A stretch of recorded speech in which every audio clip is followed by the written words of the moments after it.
let's review this race. Let's try to pick out what our favorite drivers did during this race. And I know for a fact, all three of us have had our favorite driver had an underwhelming day. Clearly. Who's going to tell their story first? Kunal's thinking who his driver is. Yeah, I was And just that's like, a I've never, I don't know who's my favorite driver I from F1 know, I 2025. know. A lot of our Dutch listeners know as well. We speak a Hmm. lot about him and how good he is. But Sundaram, your driver clearly had a tough day. Do you want me to sympathize by starting with mine, or are we gonna actually talk about Fernando Alonso first? I think we should, right? Because most experience, so most prime time as well. All right. Thanks, folks. That's my time. I'll see you in the next episode. We are not talking about Fernando Alonso. To be very honest, it was very disheartening, very heartbreaking to see him go off like that. It just feels that there is no luck swinging his way. And to be very honest, at the very first race of the season, when he did not feature in the points, I thought, should I really put this as a stat that whenever he doesn't start the opening race with points, it takes him 7 races to not score points. And then I'm like, nah, it's not going to happen. It's taken him 8 races right now. And this is the first time it's happened since his debut season in Formula One, 2001. This is his worst start to a season in Formula One. So I don't need to explain anything beyond that. Very baffling. Yeah. Are you We gonna go just next needed with that yours? stat. Well, my favorite driver would have been or has to be Bernd Maylander, given how much my daughter's dreaming of becoming the next safety car driver in Formula One. But guess what? It was an underwhelming race because he didn't show up. He didn't need to, and maybe if the safety car was there on the track, there would have been, I don't know, less chaos. I don't know. What do you guys think? Was there too much chaos induced by this Mm, whole two stopper rule? I think it is just about right. Because what else can Formula One do here? Realistically, we are locked in with these cars and we are locked in with this length of the circuit and this width. So we'll have to make do with it. This is just what it is.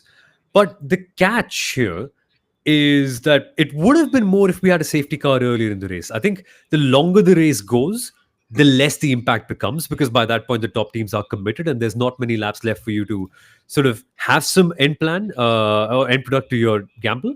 But at the beginning, it did have the signs of it. There were moments where I mean, all of us genuinely we must have been looking at the lap times and going, interesting. Maybe they can box here. Maybe they can box there. But I think genuinely this wasn't as let's say, chaos inducing because there was barely any degradation. So there was barely any time management required. And the best drivers and the worst drivers had more or less the same lap time. So once a gap was locked, it was locked. Like Verstappen came out and he always had that pit stop buffer, didn't he, Sundaram, over Hamilton? And that just gave him the free lane all the time. Yeah, they were basically trying to see if something is possible towards the end, and there was no harm in Max staying out till the last lap because what he was basically trying to do was kind of bunch up the pack behind him, put Norris and Leclerc in a pressure position where they kind of make a mistake, and that kind of brings out a safety car. No, not actually a safety car because if it was a safety car, he would have fallen back to P4. He was trying to see if a red flag was possible, and that was the only thing. So what really people did not like is the fact that maybe if there was a safety car, it would have really jumbled things up because I think the pack largely looks more or less the same. But if there was an early safety car, it would have affected those that pitted early, and if it was later, it would have probably benefited Verstappen. So, in my opinion, I kind of like the race. Did you, Let's get Kunal? to that. Yeah, I think it was a nice race. There was always something happening, which is not what typical Monaco's like. Monaco, something happens just once, which is during the pit stops, and then it was done. So it was always something happening. In my mind, Formula One is to be a balance of entertainment, on track, off track. Off track, great celebrities. Chris Grail, great to see you there as well. The cricketing legend. In terms of racing, though, when you look at it, there is a balance between racing and strategy, and maybe there was too much emphasis on strategy this race weekend. It was literally, we're not Hmm. talking of who's done the fastest laps, fastest sectors, who's chasing what. We are talking of drivers driving slow and slow enough to make their strategy work, whether it was Max holding up so that a red flag could come, or whether it was Lawson holding people up so Hadjar could pit twice, or then that forcing Williams to use Sainz and Albon actually to swap each other, slow each other down, and pit twice. And then that was forcing Kimi Antonelli to let George Russell do the same thing. So there was just too much emphasis on strategy. But, I guess, like you said, Sundaram, that's what you get in Monaco because there is no racing. Can we try and entertain you with strategy? And that's what probably Formula One tried. That's my reading. And I like it for it, I feel, because Monaco has always been about Saturday. And it's been the ultimate driver's test. It's the most technical circuit for a race car and the race car driver. So it's basically rewarded for by having not much overtaking. So can we induce more of it? And this also just adds into the whole argument, right? That Monaco is the most technical circuit because tough on driver, tough on car, tough on strategists too. Just figure things out, do something different. It's not like we can slow the cars down or make them smaller. So I think by that logic, this is kind of the best what we could do. And imagine, Sundaram, imagine if we had an early pit stop. Imagine if that Mercedes gamble worked. They wouldn't have been here dead last. They would have potentially fought for the podium and taken away Max's slot. So it's hard to criticize the format, I feel. It's see like I said even in the preview, I think this disclaimer has to go out there that everyone watches Formula One for different reasons. Some of us actually like getting into the numbers and the data. I was actually probably this was the most intensive race for me in a very very long time because I was constantly looking at the gaps, safety car Same. gaps, and tracking the drivers on the track map, seeing okay who's where and everything. So for me those 2 hours were very intense. It's not the same for anyone else. Maybe someone must be casually watching it for overtakes, the wheel to wheel battles. So in that sense, I think everyone can have different perspectives. But on the other side, what I actually want to talk about is what if not for this format? You would have largely had if there was no safety car, it would have been yet another one stopper with the mediums and hards. And it would have been a very straightforward race. And then we would have sat and complained about do we need Monaco again on the calendar or not? So in that sense, I like the fact that Formula One is experimenting. It's experimenting with one track amongst 24 races on the calendar. It's not something that's applied for all the races or a certain number of races through the season. In that sense, I don't mind it. Sure, there were a couple of questionable things. I think the most highlighted one is what George and Antonelli did towards the end. But largely, I think this at least made the race a little exciting. And for that reason, I think it wasn't as bad. Firstly, an official apology has come from the Williams teams, your favorite driver Carlos Sainz and Alexander Albon. Both on the radio actually said that was a very ugly race, and I apologize to everyone watching that one. So it's not me making it up; What? it actually came up. Carlos Sainz says, "I guess it's a terrible day for racing in general," and Williams said, "Yes, we don't like to go racing that way, but we had to go racing that way." And just to One explain why, second. yeah, go for it. Sorry, this feels political to me. Like, they, this, like, I don't know. That sort of a statement from Carlos Sainz just rings a bell in my head. It's like he's fighting for a bigger cause here, if you know what I mean. Like, there's, I know him, Maybe. Oh, you know and him. Okay, yeah, of course you like do. like the whole family, of course, being a Carlos Sainz fan, you study a lot about your favorite driver. But Carlos Sainz Senior running for president, F1 experimenting with Monaco, different regulations. Nice, Are you thinking nice, what I'm thinking? nice. A Now bit I'm far thinking what you're fetched. thinking. It's an agenda. Okay. But it's not that this is Mohammed Ben Sulayem's doing or whatever. This is all 10 teams and their representatives and everyone coming together. So it's not just FIA that can, I mean, it's not that Mohammed Ben Sulayem can say, okay, in Barcelona, you have to pit 3 times and then he Yep. walks away. No, there is a decision. There is a lot of data that goes in, a lot of Pirellis involved. But yeah, I mean, there's always an agenda when there are elections coming up, but I wouldn't rule that out. But that was Alexander Albon and Carlos Sainz and Williams saying what they did because they actually were very interesting. They said we had to do what we had to do because Liam Lawson did what he did, which was help Isack Hadjar, and then cheeky enough, Mercedes was faulting Williams for driving slow, or both the drivers for driving slow, erratic, whatever, and they got Antonelli to then do the same thing to help George Russell. So pretty hypocritical of the Mercedes Formula One team. But okay, question to you guys: does slow racing belong to Formula One? Soumil no long answers. Yes, it does. That's it. That's fantastic. Sundaram, what do you think? Yes, I'm glad. as And long as it's we not dangerously slow. Yeah. With that, as okay. What is dangerously slow?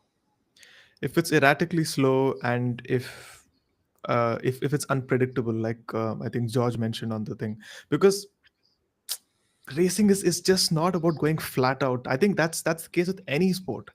You call it test match, you call it a football match. I think every sport has a phase. There's a certain phase where you push, there's a certain phase where you defend, and there's strategy, there's tactics involved everywhere across any sport. And I think the fact that it was so magnified today, you could see so many teammates kind of making those gaps. You could see so many drivers trying to go for those pit stops, which is what I felt. Like you said, it felt like too much chaos, and that's what I think people didn't really like. But I also have a point. I also have a point, not about Monaco. Look at the larger landscape of where Formula One is right now. You don't see as many retirements as we used to see before. Yeah. That used to create a lot of the chaos. That used to bring a lot of safety cars. And if you look at this season, the sort of races where we really enjoyed something was those races where there was a safety car, which kind of jumbled up the order, or there was some sort of rain. Remember, if you go back to last year, a lot of the races had rain, Yeah. and that's why we loved those races. So at a time when Formula One in general just does not produce those sort of racing that we expect, we look towards other ways where there can be some sort of a disturbance. And considering this is supposed to be the closest season in F1, the sort of pace that these cars have, it's literally impossible to overtake them on pure pace. Unless you have a massive performance gap, you will not see teams, cars overtaking.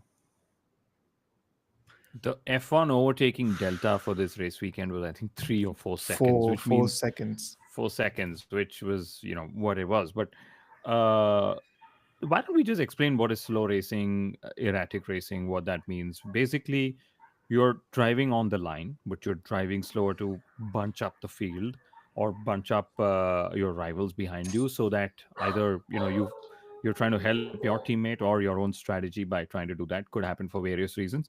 In my mind, it's absolutely a part of racing.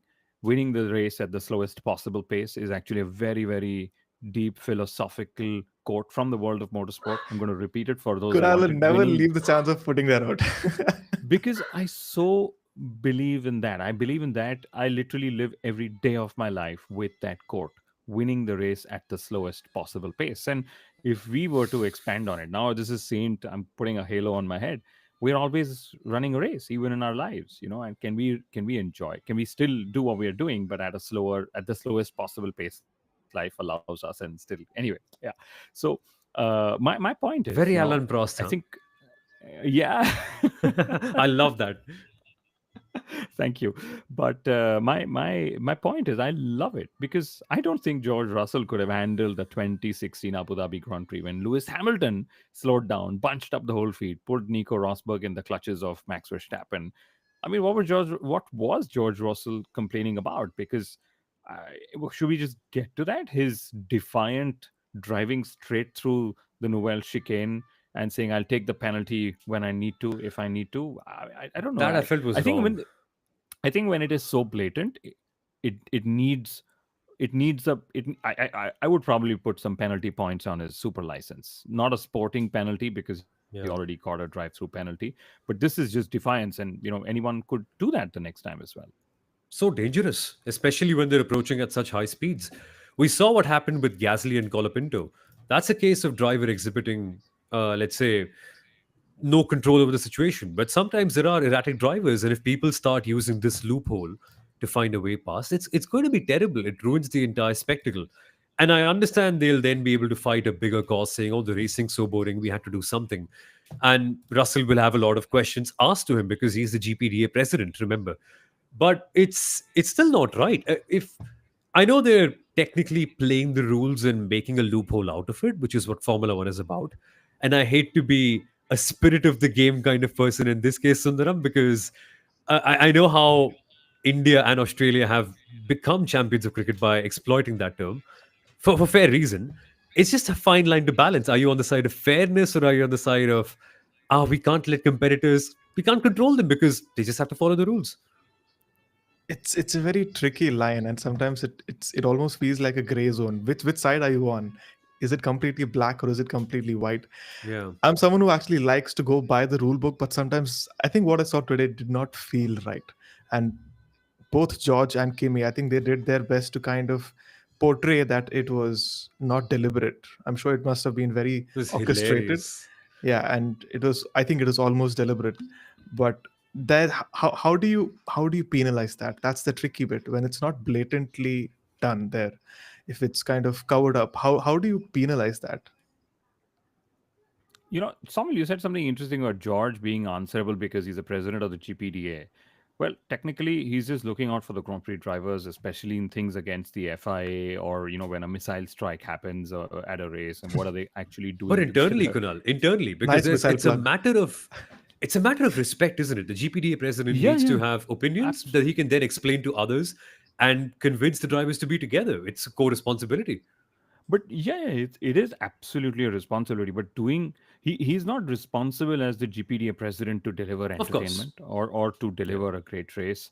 Or if anything, he's a role model or he should be a role model for not blatantly breaking rules as he did and then being defiant when the team told him you need to give the position back. Okay. But anyway, that was that where it was. Mercedes failed to score points for the first time since I think last year. They must have had some double retirement. Yeah, I think it was Australia. He crashed and Lewis had a retirement or Yeah. something. But I don't know when was the last time Mercedes finished the race with both cars but did not score Baku, points. That Baku Baku last year Baku. was it? 21, Baku 21. So 21. Oh yeah, The Bottas had a infamous, puncture and Lewis had no, the no, the brake infamous magic issue, right? brake magic race. Yeah, yeah. And I must say, Mercedes has bigger issues to think of than Russell's defiance because three consecutive sessions that mattered, a Mercedes power unit has failed. Imola Grand Prix, we know what happened with Andrea Kimi Antonelli. Yesterday in qualifying, George Russell had an issue. Today in the race, Fernando Alonso had an issue. He said he had an issue with electrical power, same issue that George Russell had yesterday. Electricals didn't work. And Fernando said, I had 160 horsepower less, not that it matters in Monaco. So that was that with Mercedes, I think. And I mean, George Russell in the end said, at least I enjoyed driving flat out for the last 20 odd laps. So I got some free air. So some stuff for it. But the battle for P2 in the Constructors Championship, Mercedes is second with 147 points. Red Bull Racing is third with 143 points. That's Wow. four points. This is where it gets even better. Wow. Ferrari is fourth with 101 points. So 5 points wow. separate three teams in the battle for P2 in the Constructors' Championship. Isn't These that sorts of awesome? seasons, like these sort of seasons, there's really not much of a fight at the top, but the battle that it then creates between second, third, fourth, like 24 also, oh, it's unbelievable. Yeah, and we've got a comment from Abhishek Ramesh who says even a C1 versus C6 wouldn't have given on-track overtakes with that kind of a delta. Yeah, I mean, I think it's we could have put a Michelin or a Bridgestone tire versus Pirelli, and there would have still not been an overtake It's an just interesting because of point.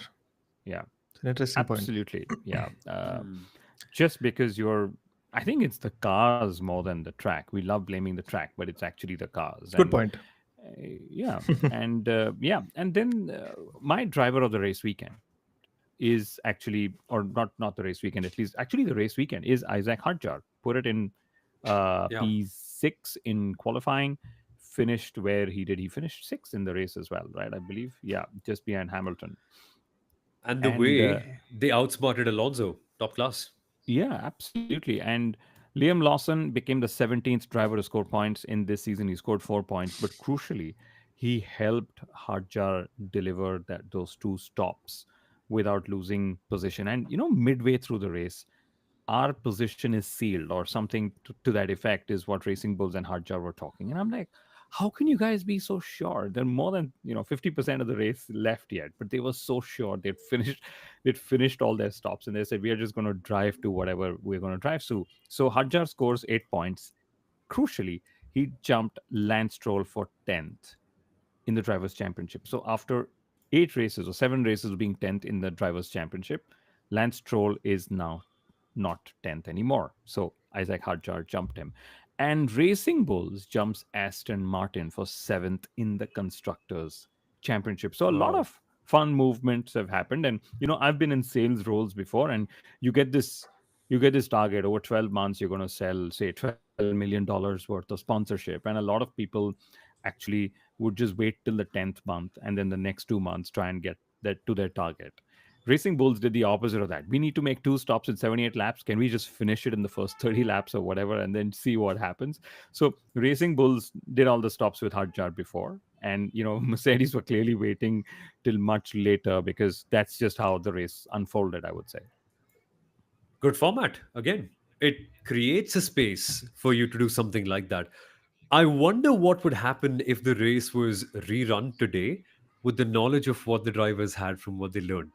Like what happens in the second year is what I'm thinking about. That'll be fun. We'll get to that bridge when we have to get to there. it'll be But it'll but be in, interesting.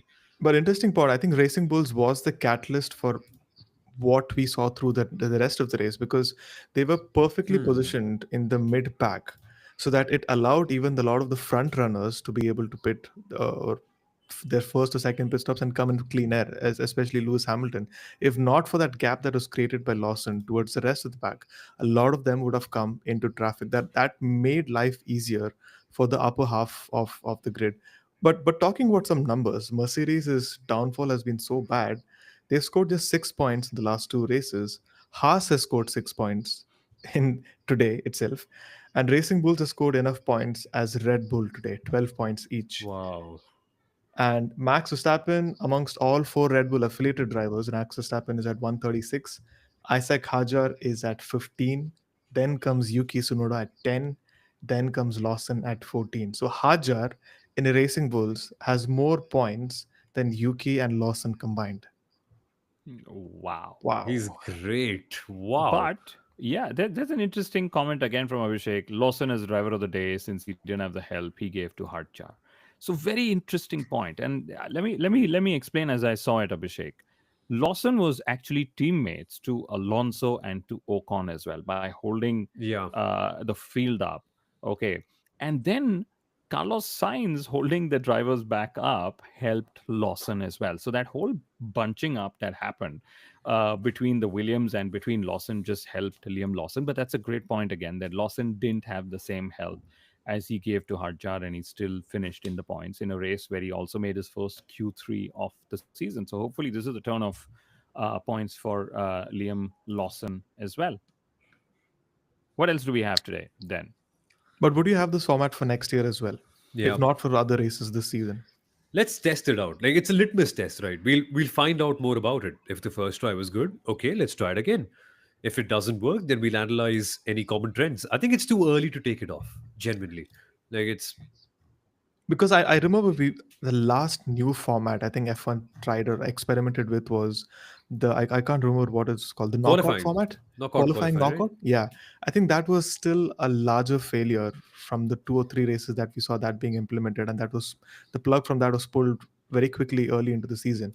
This I think still has its own audiences, and I think a lot of drivers will still argue against it, but I think it was fairly successful in my opinion, at least. But yeah, I Yeah, would love to see this next year as well, specifically only for Monaco, if not the others. yeah, I hope it doesn't spill over to other races, because then Yeah, Formula One risks becoming Formula E, where everything's happening all the time, and you're just like, okay, what happened? I need Yeah. to rewatch the race. You also don't want viewers to get stuck where the only way they understand what happened on track yeah, is by rewatching the race. You and I, and I mean, when I say you and I, you both and I do it all the time, because we are in the business of Formula One, as we call it.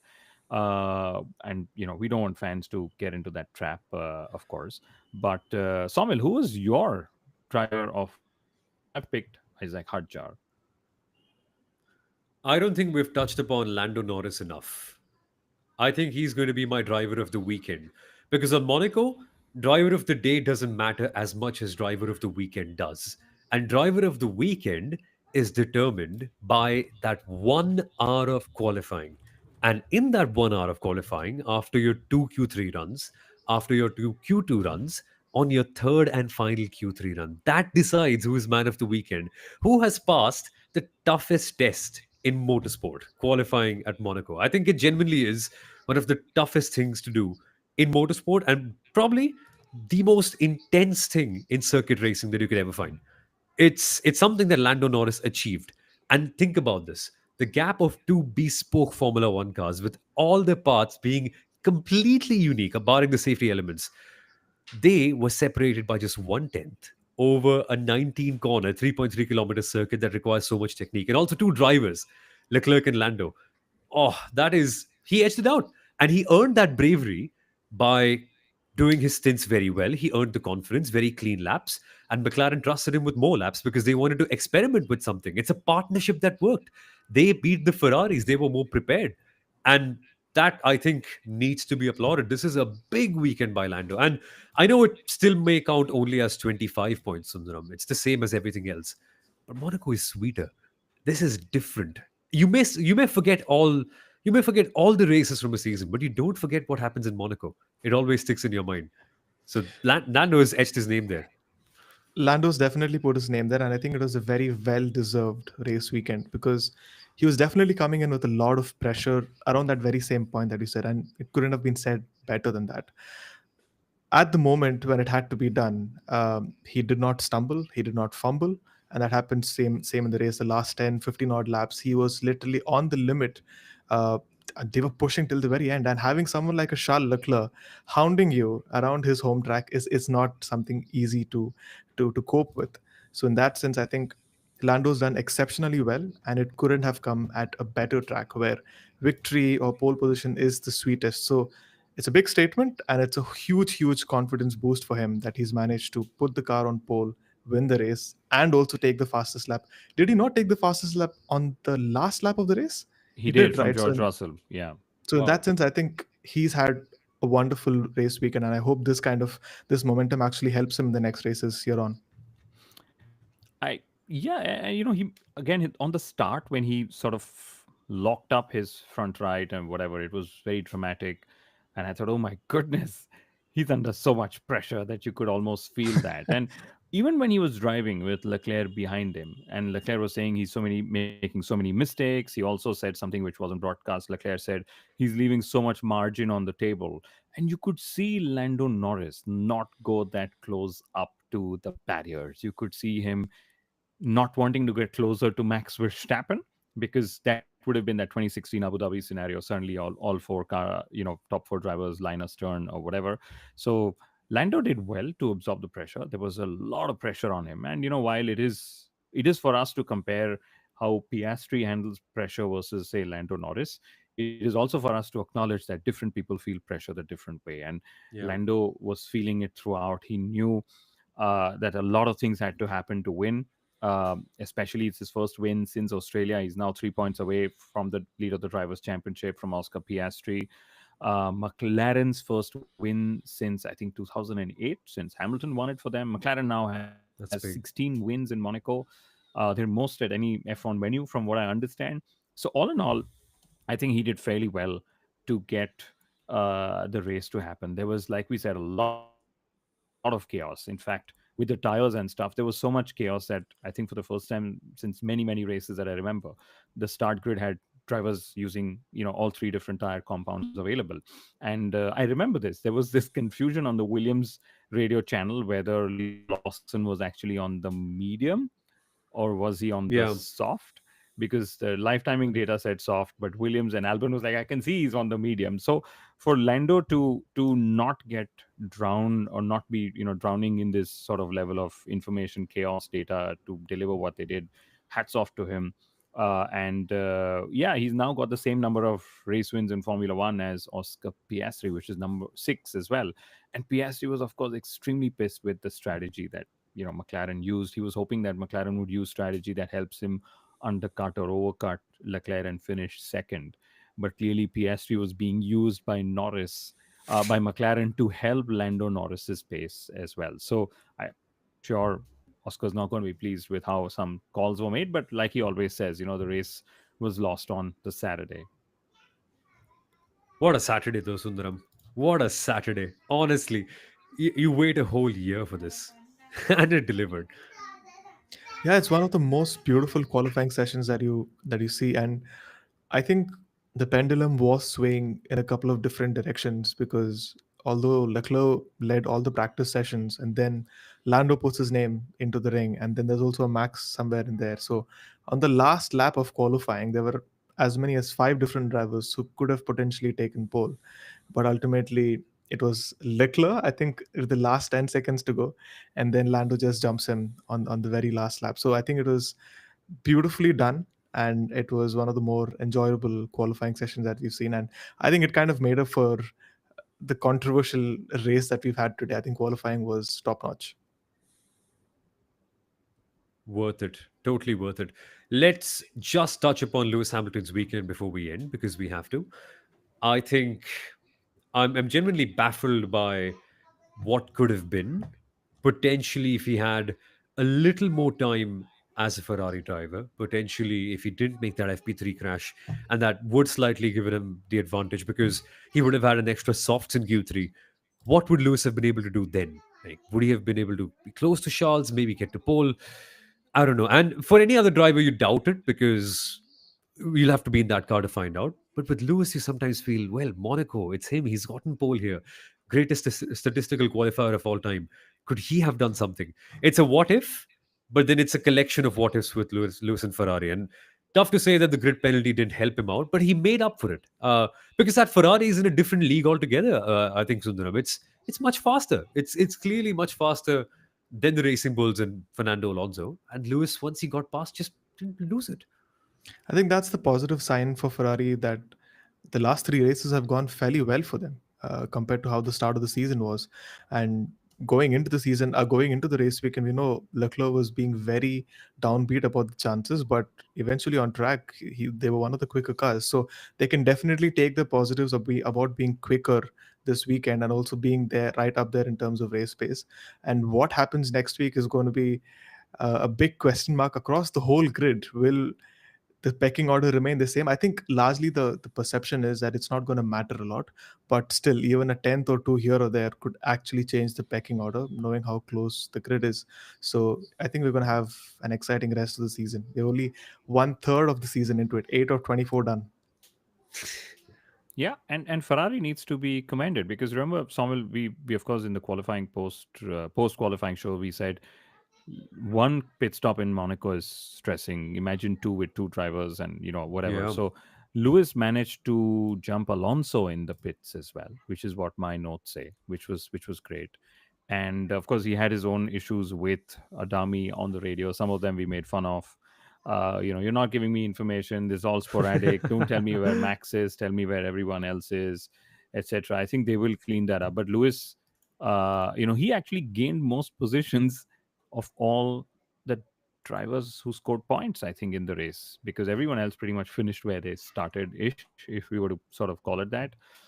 Of course, Alonso was not there, so drivers just got moved up one in the order. But Lewis made two positions higher. He was finished two positions higher from where he started. He's not been on the podium since Monaco 2019, if I remember as well. But all in all, a fairly decent race for Ferrari, given that they've closed in on P2 in the Constructors Championship as well. But yeah, just goes to show, Monaco is special. Why you guys have been saying winning in Monaco is special? Why is it special? One word, Samuel, or one line. Prestige. What does it His mean? And the legacy, like what it carries, and also how it's defined Formula One. It's the root of what Formula One is. It's a rich man's sport. Let's just put it as it is. It is. And Monaco is the ultimate rich man's place. This is where motor racing was destined to be, like football in a suburban area. That's what racing is for the rich and the elite. That's how it started out. It shouldn't be that way. But Monaco represents what it stood for all these years. And you're writing your name in 100-year-old list, Sundaram. That for a statistician as well must be so special, right? When you add that name, imagine if it's a favorite driver to your list of records for Monaco GP winners. That's why it's one of the one part of the Triple Crown. It's such a revered race throughout history, and it's going to near 100 years very soon, if I'm not wrong, 2029. And I think for me, more than the prestige, I mean, prestige is just as important. The history of the sport, the legacy of the sport. But I think Monaco's challenge is unmatched, and it Hmm. cannot be replicated. These cars are defined, are manufactured so that they can fly at 300 kilometers per hour, but tell them that you have to cap it at 290 around Monaco. You have to go around a hairpin that's around 50 kph. It might sound easy, but the challenge of Monaco, around 78 laps, I think beyond a point, I think 1.5 hours into the race, I was like, oh God, this is stressful watching this. I can't imagine how the drivers do this for Yeah. 78 laps. And then being able to do that in qualifying. So I think the challenge of Monaco, although people say this circuit can be dropped, what do you replace it with? This you cannot replicate the challenge that Monaco gives you. Yeah. You can't replicate the challenge, you can't replicate the history and the prestige. What race of the season do you actually have the royalty coming every year and giving you the winner's trophy, you being in the Bahrain. royal box? Well, Yeah. yeah. No, It's but I don't know different. what you It's mean. different with so many yachts in front of you, with the richest Yeah. people in the world, Jeff Bezos there, with Chris Gale on the grid, with so many celebrities, with and so many industrialists as well, singers, artists. It's where you want to be. Monaco is that one race the drivers definitely want to win. Lando Norris said that.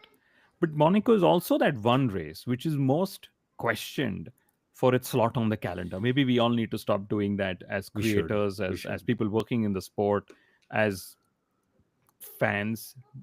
If you can't appreciate Monaco, no problem. Watch the other 23 races on the calendar. That's where I Yeah. think we should leave it.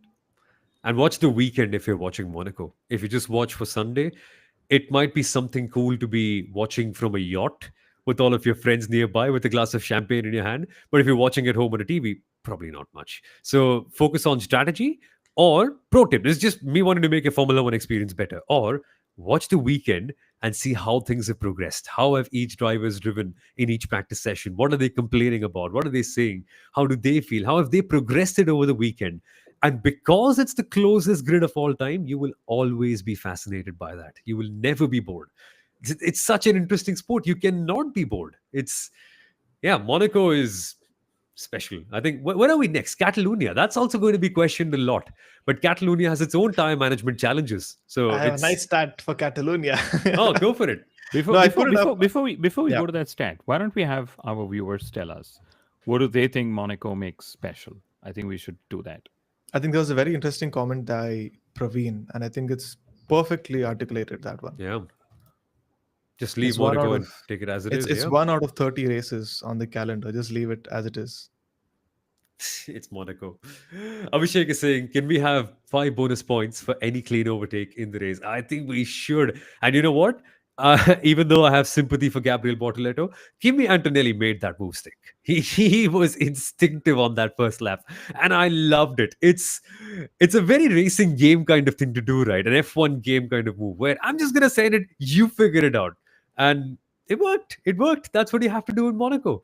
And even Max's move on Piastri, the racing IQ on display for Max, firstly, to find himself in that position where he could challenge Oscar and then to back out at the right time. Oh, that is brilliant driving.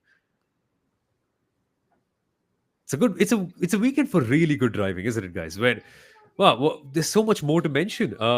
Like Antonelli just trying to open up the car and then clipping the barrier, showing you how tough it is. And also Norris's last lap, Leclerc, how he's been able to nurse the car all throughout. Like the Ferrari looks so smooth. And watching Verstappen's onboard, where he's just chucking the car because it's so sensitive, and it's a different way it dances around the circuit. There's so much entertainment to it just by watching it. I think that's why people, like I said earlier on, people watch the sport or people watch Monaco for different reasons. We love it for the technicalities and how committed drivers have to be around this track, especially in qualifying. And I think to a great extent, the last 10 laps was incredible. You watch those onboards of how Leclerc, despite being in dirty air, barely within a second, he was still able to thread the needle for those 10 laps and keep that pressure on Lando Norris. I think that is still also very commendable, being that close and being sandwiched by one McLaren head and one behind him. I think that was beautiful today. Yeah. Abhishek's final comment is the most invisible thing, DRS. Yeah, invisible. As will be any doubts of the fact that the championship is going to be a lot of fun, because it is going to be. And We are going to have more conversations about what to expect and what these permutations could look like. And also Sundaram's Catalonia stat when we come back for the Catalonia GP preview, which is just going to be in a couple. Let me put that in. Let me plug that Ah, in. let's go. Let's go then. So Monaco's often said that if you take pole position in qualifying, you end up winning the race. So in this century, in the 21st century, since 2000, more races have been won from Barcelona, 18, than Monaco, so which is 15 today. And Monza also has 15, and so does Suzuka. But it's always Monaco that always bears the brunt of this question. Why is Monaco still on the calendar? Why don't we have the same question for a lot of other races? Take the numbers, it tells you a lot of stories. But yeah, it is what it is. Yeah, as Ray said, it was fun for the last few laps for the top three. It certainly was. Yes. It was really enjoyable with Max backing it up. But we'll be back on Tuesday, guys. Lot more talking to do, lot more Cataluna previewing to do, what the circuit is like, what the strategies are like there as well, because it is just as fun in Catalonia. And make sure you keep up with us by firstly subscribing. A lot of you don't. And for all those you do, thank you. Thank you for showing up and also commenting and having a word with us about what you feel about the race. We love it. And we'll be back doing so on Tuesday. So just make sure you subscribe and click the bell notification. Catch you in a bit, guys. Take care. Bye bye.